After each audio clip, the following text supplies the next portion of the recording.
have this like absolutely gorgeous Supra here, and then there's absolutely terrible R34 in here. Have you not? Oh, I've just seen that. Look at this. Look at the grille. I don't think that's original. Handbrakes on the in. Look at that. Rock. Oh my god. Now then, YouTube. I really should do Danny's intro more. It's really fun to say. Hey guys, Jimmy here. You are in the kitchen, which is the most exciting place in the world. I'm about to head out to Sage's, the Jack Performance Parts, to pick up the Supra, because today is, well, potentially a very depressing or a very good day. It's Dyno Day. Oh dear. Yeah, I swear that somehow this thing is worse than it was when I dropped it off. I know what Sage has been doing to it. Luke pointed out to me just now, actually, that there probably isn't a straight panel on this, and I disagree, there is. It's a petrol cap. Get fucked. I win. Morning, Sage. Morning, welcome back, Jimmy. Looking forward to what the day holds. What I'm going to do, I think we'll start with getting it up in the air. Before I go up, Jimmy, have you got the locking wheel nut key? No. I'm sure what talking there, Jimmy. It's very clean, this, actually. There we go, we're in business. That's what we need. Awesome. This mission's got quite a lot there. This is why I come here, mate, for those expert tips. So first thing first, work out where that's coming from. Second thing after, it's exhaust. So there's no cat in here, Jimmy. So it would have normally had a cat in the front there. That's been discarded, and that's why that wire's tucked up there, out the way. So let's have a look at the diff itself. No signs of any major oil leaks there on the input or the drive shaft flanges there. The common issues that we're going to have in all of these arms. That arm's quite rusted. It's worth us, I think, replacing a couple of the really nasty ones. Small gun for a small man.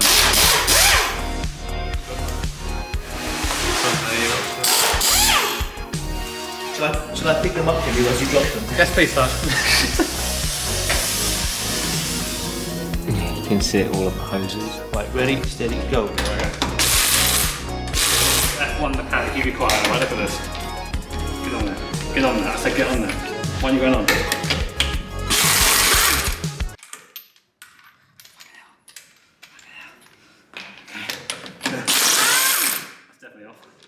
My stopwatch doesn't go into hours. You be quiet. Stop, there you go, 35 seconds. That's F1, that's F1 quality, that is. Well, this is actually a completely different shock to the one on the other side, which is interesting.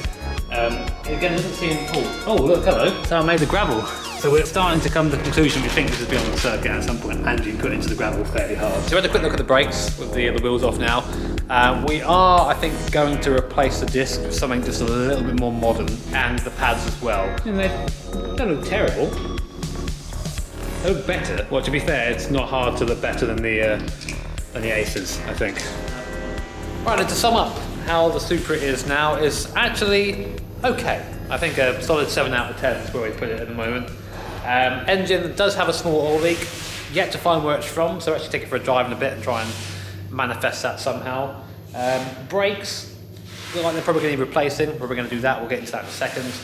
But everything else handling wise seems fine, to be honest. It seems okay, much better than I anticipated. So I figured that you've seen the condition of this car, you've seen sort of how it is mechanically, but we don't have any proof of that. It would be a good idea to probably start doing any sort of interesting big fat turbo skyscraper exhaust mods or whatever, to get a baseline of where we're starting. And I'm hoping by taking my HKS flask here that I'm going to produce extra power. For those who don't know, the Supra stock made about, what was it, like 210, 220 horsepower NA. It's not a bad amount of power. That was at the flywheel. I'm not sure what it's going to make now. I'll be interested to hear your guesses in the comments to see if you're right or wrong. I think it's going to be okay. I think we're still going to make somewhere near 200, fingers crossed, but we'll see. We're going to find out. We're going up to Redline Performance, which is where I have my Skyline tuned, because a bunch of really cool guys up there, and I've tuned loads of like 1,000 horsepower builds. So my crazy 200 horsepower-ish Supra is probably going to be their greatest challenge.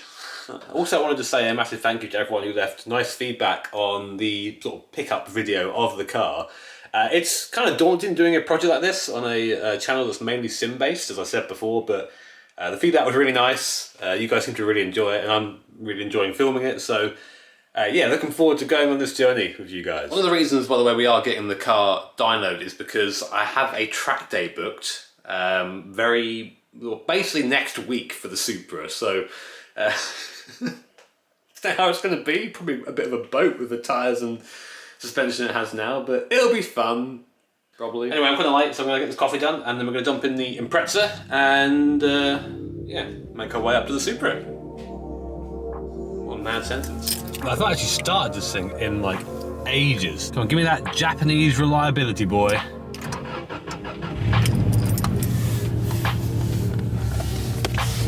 It just don't give a fuck.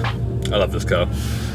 Made it. So basically the plan is to get this thing serviced while we're sorting out the Supra. So from one JDM weapon to an actual weapon.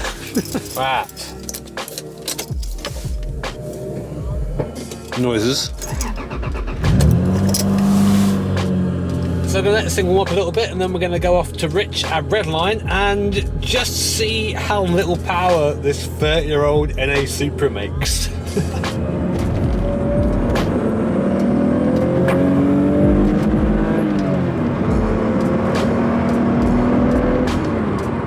So we have arrived at Redline Tuning. It's just started raining.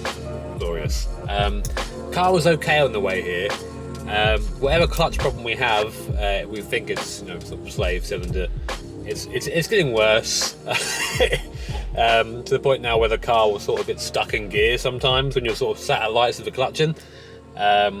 It's okay, it's still drivable. It needs looking at very soon though. It's been a bit sketchy on the way here, but car's been fine otherwise. Let's go inside and meet Rich, who I think is going to be looking after us today. The thing is though, we have this like absolutely gorgeous Supra here, and then there's absolutely terrible R34 in here. Not really a fan of that, to be honest. Whose is this one? Hasn't got the 8 wheels. Have you guys done any NA Supras before or not? We had a auto one in a couple of weeks ago.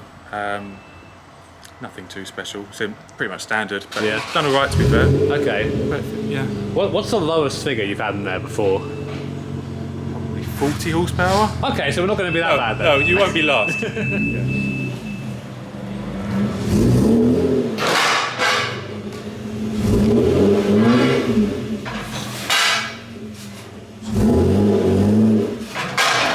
Yeah, Supra's just getting prepped on the dyno now. I don't really know what sort of number to guess. I mean, before I was quite pessimistic. I think I'm maybe 170, maybe 180, but the lads say I think maybe over 200. Great. 200 horsepower Supra. What I always wanted. That is a mad setup, man. What does that make? It's, well, yeah, it's going to be about 13, I reckon. Christ. So yeah, the shop is mad. I mean, behind us we have our 34 GTR, actual one. Evo down there as well. RX-7 just vibing up on the lift. Another Evo, Impreza, 3000 GT in the corner. Pretty much a weeb heaven. And then the most glamorous of all cars, the Scuffed Supra. So I'm here with Rich, he's boss man over here at Redline. He also tuned my Skyline, yes, made lots of power and was very fun. So I don't really know much about dyno. I've watched videos on YouTube and never really been here at one. So what are we doing here? What's the process? Okay, so ultimately we're just going to attach the vehicle onto what's called a chassis dyno, and we're going to measure the power delivered to the retarder, which is under here, and that will give us an idea on how much power the vehicle is going to make. We will then use a calculation to work out what the power is calculated back at the flywheel of the engine. So we just strap the vehicle down, we're then going to warm it up, get everything up to normal temperature, oils, tyres, and then we'll carry out a series of power tests, dyno pulls, to see what power the vehicle makes. How many runs do you reckon we're going to be doing with this? Because we're not really tuning it today, it's more just to see how much power it makes. So basically we'll do as many runs as necessary to get a consistent result. The first few runs will typically be lower due to oil temperatures, tyre temperatures, transmission temperatures. So if we was to not warm the vehicle up, it would probably be 5 or 6 runs until it starts to become consistent and repeatable.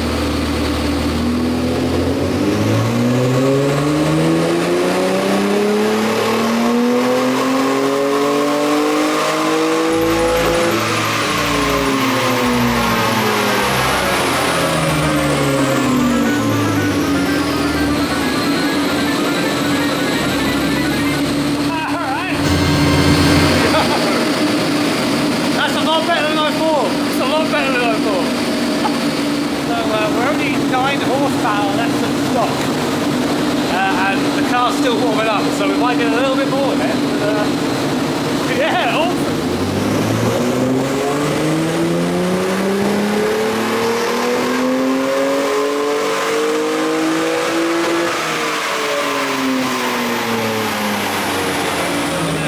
They're 220 from the factory.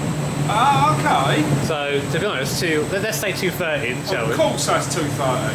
It's not bad.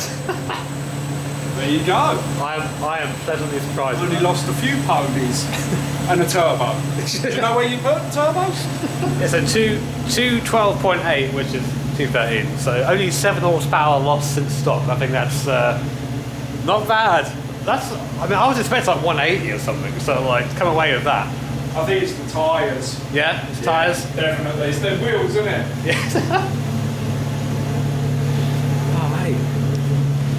So Rich is going to have a little, in his words, a tinkle, and and see if there's anything more there. He's going to have a quick look at the timing, seeing if anything can be. Get the 7 horsepower. Yeah, he's going to try and get the 7 horsepower back. So, to be honest, I'm fine where it is. But if there's more in it, then why the hell not?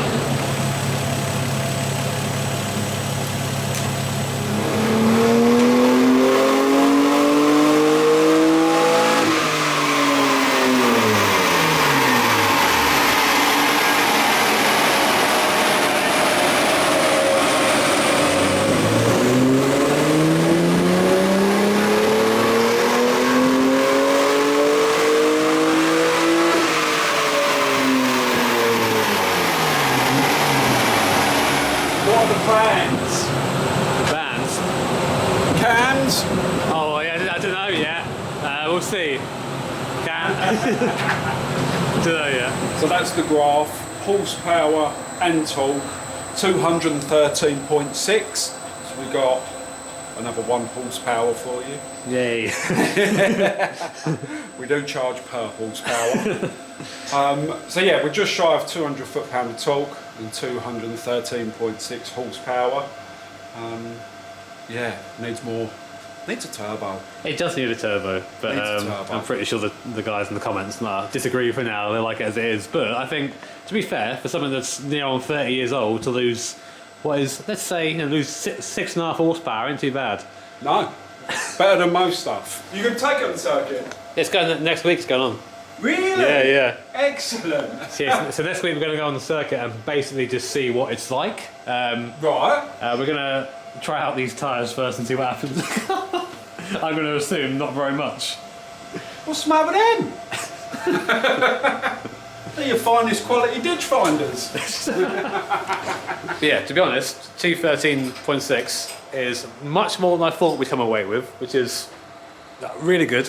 Strong engine, so really, mechanically, this thing, apart from the clutch, has kind of surprised me quite a bit. So, built well, these Supras, apparently. Who'd have thunk it? You can be alright handling all that power. I don't know, mate, I don't think so.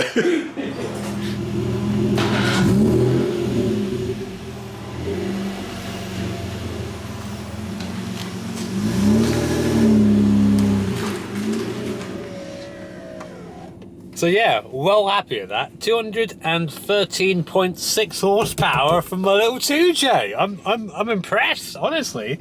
I didn't think this car would make that much. I was fully expecting something sub 200, so to have pretty much 214, only losing 6 horsepower from when this thing first rolled out the factory is pretty fucking impressive, man. Toyotas and the 2J just chef's kiss. So we've now got a really nice base to work from. I'm really excited to see what's next for this Supra. Well, first things first, we're going to go back to Jack Performance Parts now and get this thing ready for its track day. This is so cool. I love doing this. This is so cool, man. This is the sort of series that I've always wanted to do, and I'm just loving every moment. It's the best. So yeah, we had the Supra on the dyno. What was your guess before it went off? Because I know it wasn't the most nice looking thing in the world. I wasn't sort of paying you a compliment that day. I said to you about 175, considering they were about 200 when they were born. 175. All right. Okay. So I thought it'd be like about 190. It actually made 214 horsepower. Really? Really? Yeah. Wow. Rich. So the car's all done then. Yeah, I mean we're finished. We're You done. don't need me.